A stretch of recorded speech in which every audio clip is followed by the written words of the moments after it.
Hello hi welcome back to my channel. నేను మీ chef ఆశ. అందరూ ఎలా ఉన్నారు, బాగున్నారు అనుకుంటున్నాను. వెల్కమ్ టు క్రిస్మస్ సిరీస్ 4 అన్నమాట. సో దీంట్లో వచ్చేసి మనం యోలాగ్ చేస్తున్నాం అనమాట. ఇది ఏంటి అని అంటే ఒక ట్రెడిషనల్ ఫాలో చేసే రిచువల్ అన్నమాట. అంటే ప్రతి ట్రెడిషన్ లో ఒక్కొక్క రిచువల్స్ ఉంటాయి కదా, అలాగా యోలాగ్ అనేది ఏంటి అని అంటే కర్రలతో మనం ఎలా అయితే క్యాంప్ ఫైర్ వేసుకుంటాం కదా, సో ఆ క్యాంప్ ఫైర్ ని కేక్ రూపంలో చేస్తారనమాట. దీన్ని వచ్చేసి 19th సెంచరీలో ట్రెడిషన్ చేంజ్ చేశారనమాట. దీన్ని బర్నింగ్ యోలాగ్స్ ని కేక్ కింద చేశారు ఒక పేస్ట్రీ షెఫ్ అని ఆయన. సో దీన్ని ఫ్రెంచ్ లో వచ్చేసి బొచేది నాయిల్ అనే దీని పేరు అనమాట. This is nothing but roll sponge cake and అనే డెకరేటెడ్ విత్ లుకింగ్ లైక్ అనే లాగ్. అంటే ఏంటి అని అంటే మీకు ఇది ఒక లాగ్ అంటే ఒక కర్రలు ఉంటాయి కదా, మనం ఎలా అయితే మంట వేసేటప్పుడు చేస్తామో వాటితో పాటు వాటిల్ని చేస్తారనమాట. దీంతో ఇట్లా స్పాంజ్ ని మొత్తం కూడా మనం ఏంటి అని అంటే రోల్స్ కింద చేస్తామంటే రులాడ్ అని పిలుస్తారనమాట.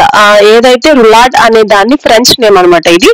సో ఈ ఫ్రెంచ్ నేమ్ లో వచ్చేసి మీకు ఈ యోలాగ్ అని అంటే లాగ్ అంటే ఏంటి అని అంటే కర్రలు.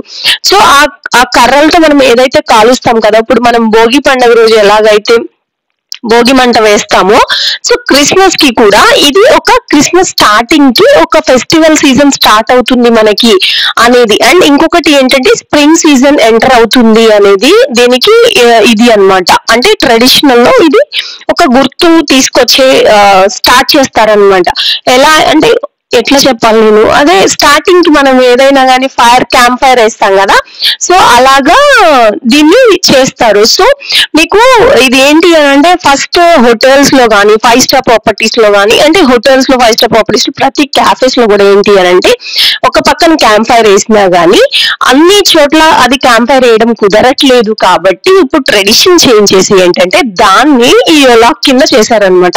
అంటే it's piece of an pastry, అంటే ఒక పేస్ట్రీ కింద చేసి దీన్ని ఒక రోల్ కింద చేసి కర్రలు ఎలా అయితే అరేంజ్ చేస్తారో అలా అరేంజ్ చేసి దీన్ని ఒక కేక్ కింద either it is butter cream ganache లేకపోతే మనకి వేరే టైప్స్ లో గనాష్ ఏదైతే ఉంటుందో అవన్నీ కూడా చేసి దీన్ని ప్రజెంట్ చేయడానికి అయితే ఒక షెఫ్ అనే ఆయన 19th సెంచరీలో చేశారనమాట దీన్ని.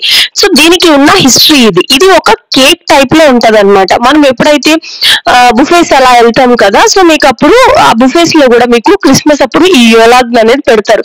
ఇదేంటి ఇలా ఉంది అని దాని దగ్గర అందరు ఫొటోస్ తీసుకోవడము, ఫొటోస్ అంటే షేర్ చేసుకోవడము అట్లాంటివి ఉంటాయి. కాకపోతే దీని హిస్టరీ ఇది అనమాట. అంటే మనం ఎలా అయితే భోగి రోజు మంట వేసి మన పండుగను స్టార్ట్ చేస్తామో ఇన్ ఆంధ్ర యా తెలంగాణ, వాళ్ళు అక్కడ ఇలా లాగ్ ని తయారు చేస్తారంట. క్యాంప్ ఫైర్ వేస్తారు చూడండి, ప్రతి దానికి ఏదైనా మంచి పని చేయడానికి లేకపోతే దీని అంటే ఇట్లా చేస్తే మంచిది అనే దానికి వాళ్ళు కూడా మంట వేసి దీన్ని స్టార్ట్ చేస్తారనమాట. సో దాన్ని బేకరీ వాళ్ళు ఒక షెఫ్ ఏం చేశారు అని అంటే దీన్ని ఒక కేక్ కింద చేస్తే ఎలా ఉంటుంది, దీనికి ఒక యోలాగ్ అనే పేరు ఇచ్చి దాన్ని కేక్ కింద చేశారనమాట. అదైతే దీని history. So it's decoration is all about మన ఇష్టం అనమాట. అంటే అది ఒక లాగ్ లా ఉండాలి.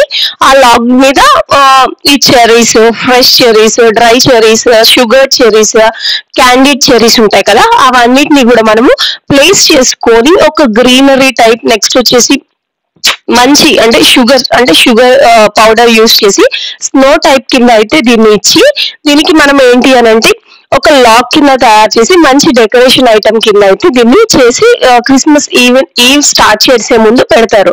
అదే మనము అటు ఫారెన్ సైడ్ అటు చూసుకుంటే ఏంటి అని అంటే ఇది అక్కడ ట్రెడిషన్ స్టార్ట్ అయింది కాబట్టి వాళ్ళు 12 days ముందు నుంచి కూడా బుఫేలో పెడతారు. అంటే క్రిస్మస్ 12 days నుంచి ప్రతి బుఫేలో ఇది ఉంటది 12 nights ముందు నుంచి.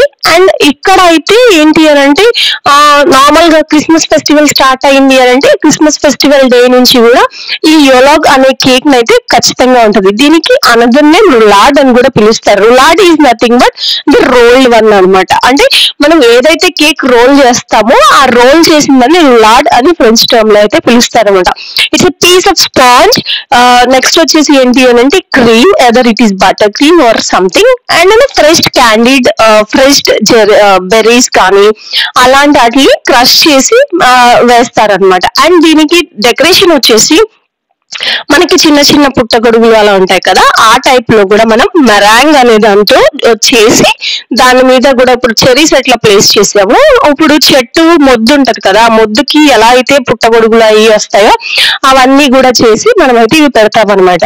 దీని ఇండికేషన్ ఏంటి అని అంటే something good has going to be happen అనమాట, మంచి జరగబోతుంది మన లైఫ్ లో అనేది ఈ యొలాగ్ అనేది స్టార్ట్ చేస్తారు. ఎలా అయితే మనము నేను ముందు చెప్పినట్టు మీకు ఫెస్టివల్ కి ఎలా అయితే మనం స్టార్ట్ చేస్తామో మంచి జరగాలి, మంచి జరుగుతుంది అని మంట ఎలా అయితే వేస్తారో భోగికి, దీనికి కూడా యొలాగ్ అనే పేరు ఇచ్చి వాళ్ళ ట్రెడిషన్ లో ఏదైతే క్రిస్టియన్ క్రిస్మస్ ట్రెడిషన్ లో ఉంటుందో ఇది 12 nights ముందు నుంచి కూడా వేస్తారనమాట. ఇది కేక్ కింద తయారు చేసి, అండ్ దీన్ని ఎక్కువ కేక్ కింద ఎందుకు తయారు చేయడం అని అంటే ప్రతి ఒక్కళ్ళు దీన్ని మంట వేసుకోలేక, అంటే ఇది ఇంట్లో ఉంటే మంచిది, మన ఇంటి ముందు మనం మంట వేసుకుంటే మంచిది అని అంటాం కదా, సో అలాగా వాళ్ళు ఈ యొలాగ్ అనేది ప్రతి ఇంట్లో కూడా ప్లమ్ కేక్ కన్నా ఎక్కువ ఈ యొలాగ్ అనేది తయారు చేసుకుంటారు ఇంట్లో. So plum cake is something different and this is something different అనమాట. సో ప్లమ్ కేక్ ఉండే ఇంపార్టెన్స్ ప్లమ్ కేక్ ఉంటుంది, అండ్ యొలాగ్ ఉండే ఇంపార్టెన్స్ యొలాగ్ ఉంటుంది. అండ్ దీన్ని వచ్చేసి ఈ ట్రెడిషన్ ని మనం తెలుసుకొని ఈ కేక్ మనం ఎందుకు తింటున్నాము అనేది తెలుసుకోవడమే ఇంపార్టెంట్ అనమాట. ఐ హోప్ మీకు ఈ వీడియో నచ్చింది అనుకుంటున్నాను. అండ్ క్రిస్మస్ సిరీస్ 4 అయిపోయింది.